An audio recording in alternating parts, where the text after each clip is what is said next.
Pero di ba hindi naman yung tawagan niya ni Carla yun? Hindi pa. Saan kasi, Carla pa with feelings. Carla with feelings. Oo. Kapag naririnig mo yung Carla, Ha? ano yung nafe-feel mo? Okay lang. Okay. I mean,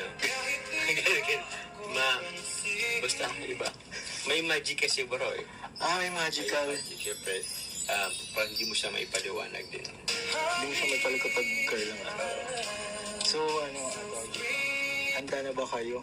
Yeah, rated K ka ba? Handa na kayo sa future? Kung sakaling... Naghahanda pa? Or bala lang? Kaya nga tayo nagtatrabaho. Joke lang. Kaya nagtatrabaho ko para po Carla. Next up sa family. Para sa future, tatrabaho tayo para sa ng future. Kasama na ba si Carla sa future? Pwede. Pwede. Yung present kasi. Uy, grabe. Present future. Kasi na yun, oo. Basta present and future siya. Oo. Huwag lang pass. Huwag lang pas. Hindi naman lang siya kasali sa pas. Wala. So, ilang percent